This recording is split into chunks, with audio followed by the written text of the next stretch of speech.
The Senate voted 61-36 to table an amendment by Senator Rand Paul RKY which would have repealed the 2001 and 2002 authorizations for the use of military force AUMF in Afghanistan and Iraq. The Kentucky Republican senator wants Congress to assume responsibility for all the wars that United States gets engaged in and not use authorization for use of military force against terrorists that Congress passed in the wake of the September 11 attacks as carte blanche for the executive branch to wage endless wars overseas. We have been there for 16 years. It is time for them to end. It is time for Congress to vote on whether or not they should end. Senator Rand Paul at Rand Paul September 11, 2017 Hypocrites, they pretend concern over our constitutional duty to declare war and then block any vote on ending any of our 7 current wars. Senator Rand Paul at Rand Paul September 11, 2017 I sit nearly alone, but that's fine. I'll fight by myself if need be. This is too important. pic.twitter.com/RYMNNAFI8 Senator Rand Paul at Rand Paul September 11, 2017 Think Progress reports we have fought the longest war in U.S. history under an original authorization to go after the people who attacked us on 9/11, said Paul on the Senate floor Wednesday morning. That war is long since over. The war has long since lost its purpose. And it's a long time and it's long time we have a debate in Congress over whether we should be at war or not. It is the constitutional role of Congress.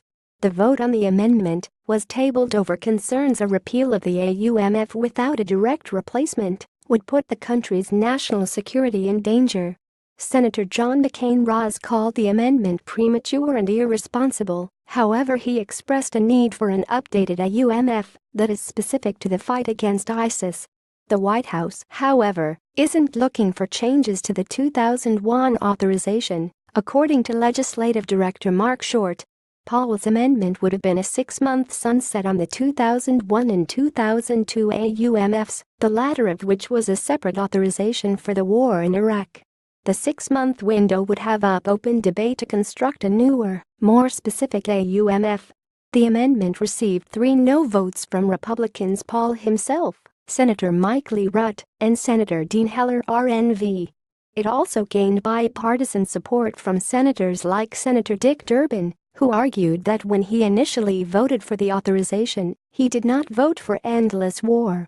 Little did I realize, having cast that vote 15 or 16 years ago, that I wasn't just voting to go after the terrorists responsible for 9/11.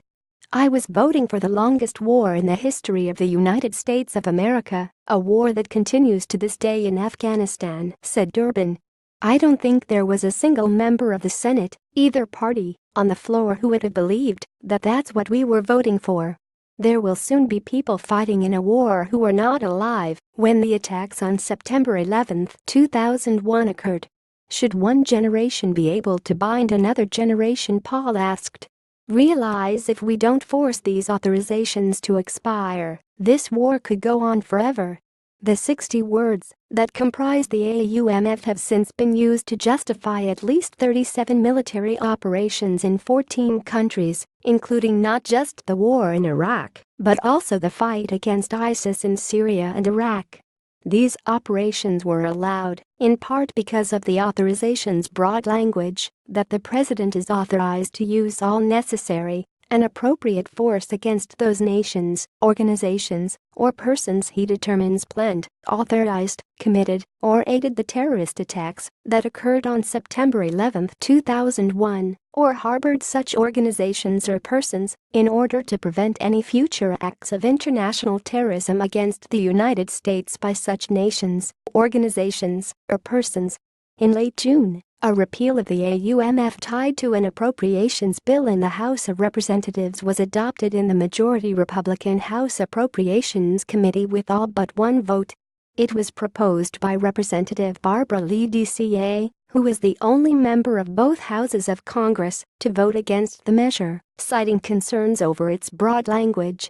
The House Rules Committee, however, quietly stripped Lee's amendment from a defense spending bill, arguing a defense spending bill isn't the appropriate place to put legislation that sets policy. See also Rand Paul Syria attack proves U.S. supports ISIS.